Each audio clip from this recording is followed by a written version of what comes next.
It's been over 200 years since William Wordsworth wrote, "The world is too much with us.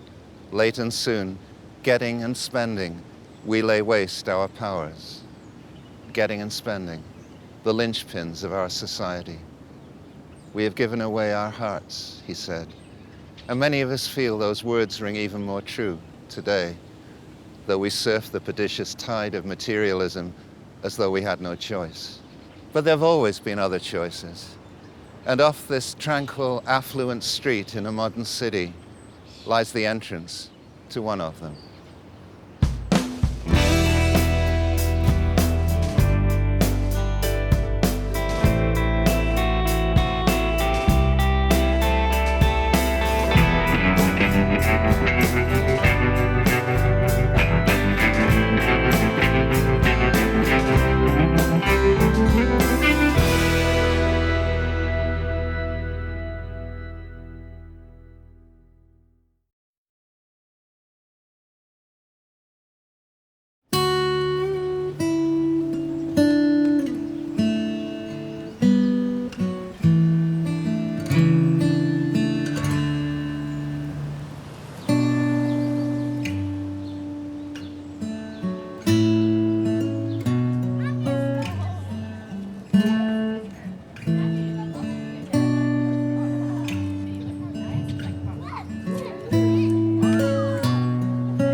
We're actually in the Novitiate right now. So the Novitiate is a house where young women come to for formation into religious life.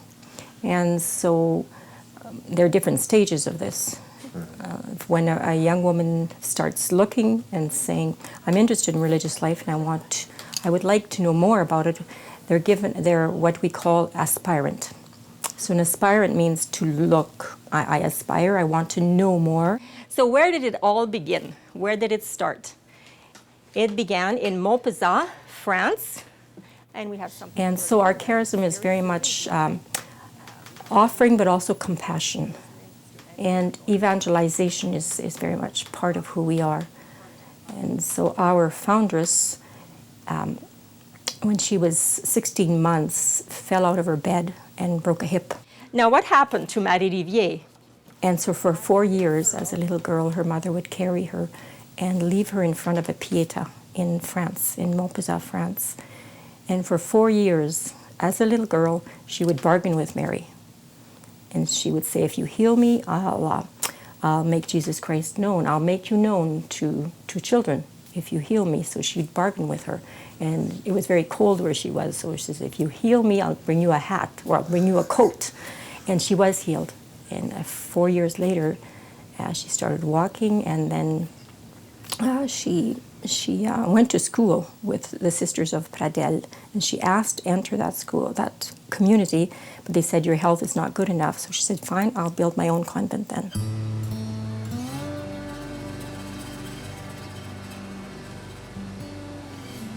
The discernment house is a home where young women have come to live with us.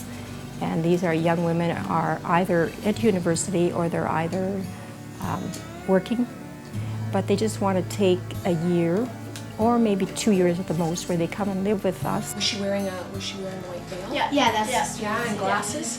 Yeah. Oh, she'll love that. You know, she's an artist too, huh? Really? Yeah. That's a good gift.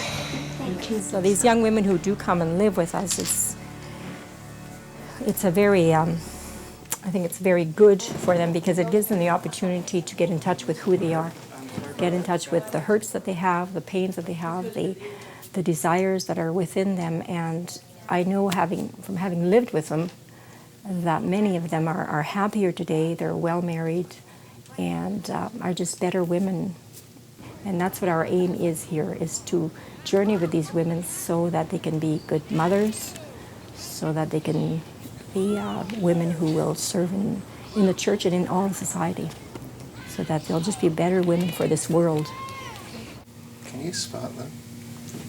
Can you spot the girls that are going to be? Can I spot them? Yes and no, because there's certain characteristics that are important if they want to live in community, if they want to live into a religious community. So there has to be a possibility of living with others. A convent on a city street reaches into the community at large. A more traditional model, unchanged on the surface from the medieval vision of St. Benedict and St. Augustine, is a self-supporting rural community to which people may come for rest, reflection, retreat, and occasionally, a vocation. As we gather together in prayer, let us beg the Lord to make his victorious presence felt and give us his Spirit in abundance.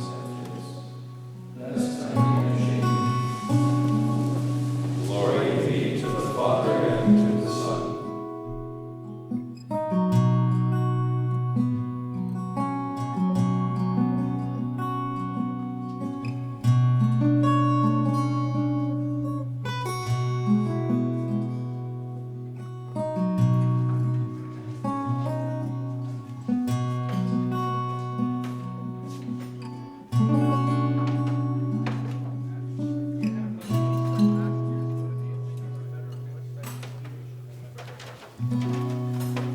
I think people have mixed feelings about cemeteries, about graveyards, and I would suspect that this place does not fill you with sadness.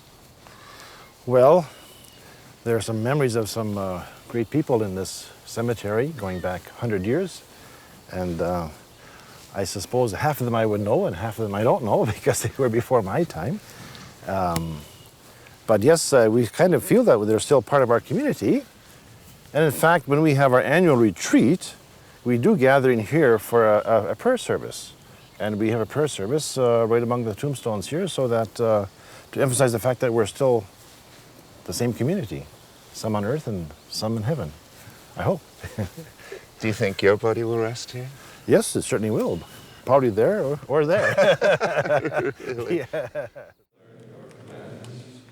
Your faithful will see me and rejoice, for I trust in your word. Lord, I know that your decrees are right. I think most people would see, and there must be some truth in it, that a monastery is a medieval model of community. What do you think Benedict himself would feel about the community you have here? Well, I think when Benedict wrote his rule, he certainly wrote it for a smaller type of community. He did not envision the fact that it would become a worldwide phenomenon in his time. The time when Benedict lived was just at the end of the Roman Empire. It was a time of change. It was a time of turmoil in civil society with barbarians all over the place, etc., and barbarians coming to the monastery even to take on that way of life. So I think he would be familiar with our culture today. The context being the outside world, if I may call it that, the material world, which seems to have been getting more and more and more material, but I don't know, people are worried about an awful lot of things now. Do you see a reflection of that in any increased interest or turning to your... Yes, both here and in general in the Benedictine order and other religious orders. We certainly have people who have lived in the world, and certainly the trend today is that monks who come are older, and it's like a second career.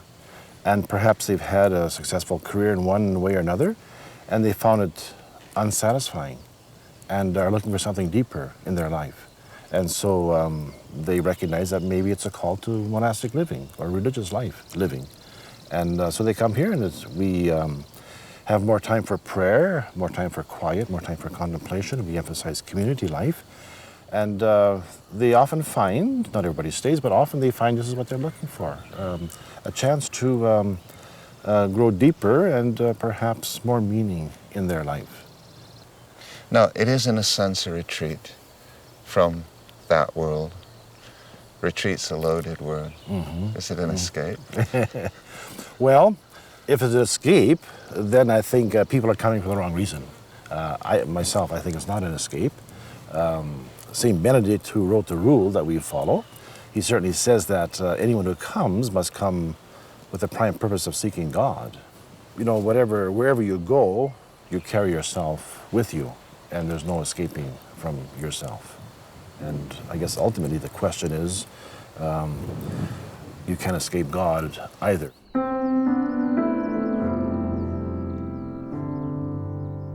Some unspoken words to move a cold heart, the hands to set free what's fallen apart. With all of our might, we know that love lives in all that we take and all that it gives. This is what I want. This is what I want. This is what I want. This is what I want. Now all children see much clearer than we. Get out of their own way and let themselves be as light to a fearful darkness that was. They'll move to forgive, especially us. This is what I want. This is what I want. This is what I want. This is what I want. And what I could give you, you already have. What I could tell you, you already know. These things will last long after we're gone. Through them our true light will have shone. This is what I want. This is what I want. This is what I want. This is what I want.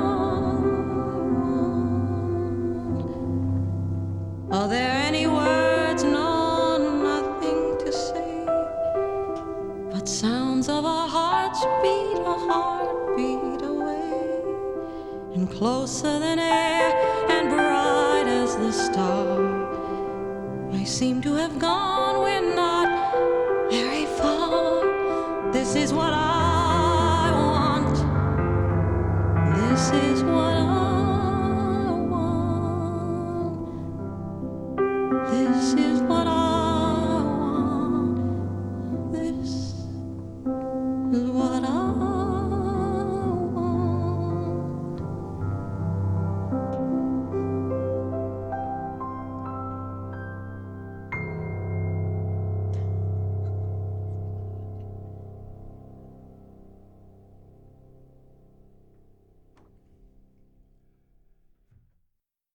Why is the question of chastity so important in outsiders' view of the life of a nun?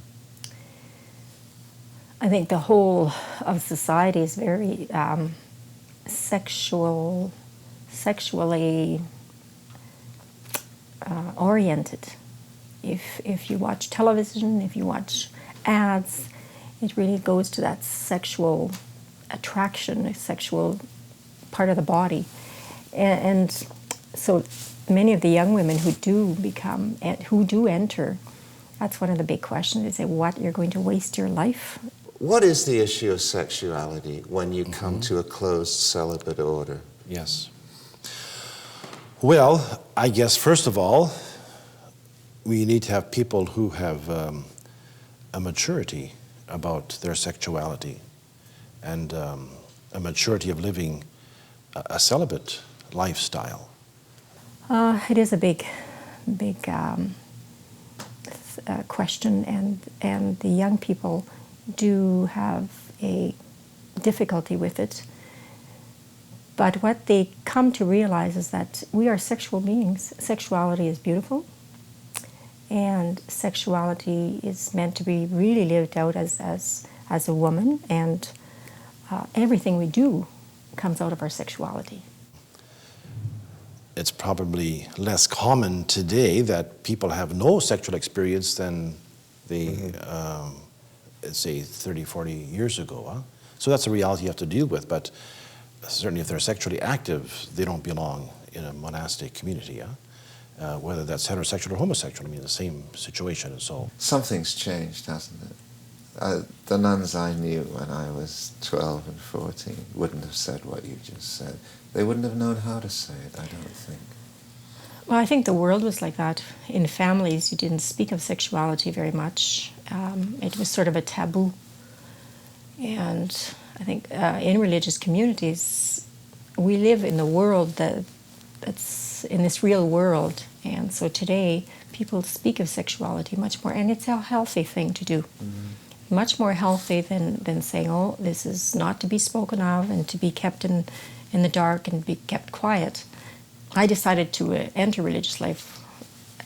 Really, my last decision came on a dance floor, so it's not because I was running away from social life, because I had a great social life and a good life. Can you remember the tune that was playing at the time? No, I don't remember, but it was a French gathering. I can recall being in grade school, feeling the call or the inclination to be a member of this community. Were you nudged towards it by teachers, in fact? Not really, actually not really. No. I think I had a cousin who was part of this community. Oh, I see. And also our parish priest was a member of this community. And so I knew people who had come to school here. But then I was speaking with Father Papin, Father Jean Papin, he had known me since I was a kid. So he was also there at this French gathering. And so I was talking with him, standing in the middle of the floor, and everybody's dancing around. And I said, what should I really do? Well, he says, you can work for the diocese, but if you go to religious life, you can work with be with young people for the rest of your life. And I thought, yeah, that sounds good. Were your parents happy, heartbroken, or in between? No, they were happy that I came here, yes. I was the last of 8 children, so they, I think they were, no, they were, I think, very happy about it, yes, yeah. But at what point were you sure of your call? When you go through formation as a monk, you go through a year of novitiate, then 3 years of temporary vows before you make final vows. And I was joining in the 60s, and that was a time of great turmoil, and I was studying the States, and I wondered whether this was the right thing to do at all or not. I would say once I made my solemn vows, which would be 4 years after I joined, that kind of all disappeared. You're in charge. I mean, you've stressed the community, but you are in charge. It's a lonely place, isn't it? It can be a lonely place. I've been in charge in different roles since I've been in community, but as formation director, as director of novices, sometimes it can be a lonely space. But that loneliness, if I really continue in prayer is very important. We are called to pray, personal prayer, at least about an hour a day. So I need that prayer, because if I don't have that time of really personal relationship time with my God, then that can create some difficulties, because then I don't have that nourishment that I need. So the prayer is like the breathing. I need to breathe. This does not mean that the ambition of these men to serve others and to work hard was bad. It is just a question of balance. In the monastic tradition, silent solitude is seen as a necessary part of life, not an additional extra. To know yourself, to grow, requires the insights that only solitude can provide. Even the most intimate friendship is no substitute for the work that we must all do on our own, the work of silent reflection and prayer. Is becoming an abbot something you have choice about, and is it a difficult choice? Well, there's a choice in it in the sense that you can say no case of myself, there's about 3 or 4 names surfaced. And then there's discussion of the qualities of the person. And then there's a voting procedure that takes place. So it is by a vote of the community here that I was chosen. And what did you feel? What did I feel? Well, some apprehension, and also it wasn't a position that I was hankering after. But I said, well, if it's the will of the community and with God's help, and if it's God's desire, then I'll accept it and do my best. And I feel I think it's part of my philosophy that whatever hand you're dealt, whatever cards you're dealt, you play with them and do the best you can. And so that's what I'm trying to do, I guess. I'd like to ask you this because it's something I wonder about a lot. Do you feel that a close community of people engaged in meditation, contemplation, and prayer can help this world? I believe they can. We're never too sure of, it's not a physical action and reaction to prayer contemplation. I suppose the one way of changing it is people coming here and having contact with the peace and quiet here and with the community here. Do you think that people being together in a community like this, praying, meditating, communing in their own way with God, makes a difference to the world, separately from the social involvement and mission? I really believe it does. Because as we come together, I think we're living in a global world. It's a globalization. And as we come from different areas, we come from different cultures, we come from different backgrounds. And I think we're telling the world we can live together. It is possible to come together. But the only way to really come together is through prayer. I think it's prayer that is holding this world.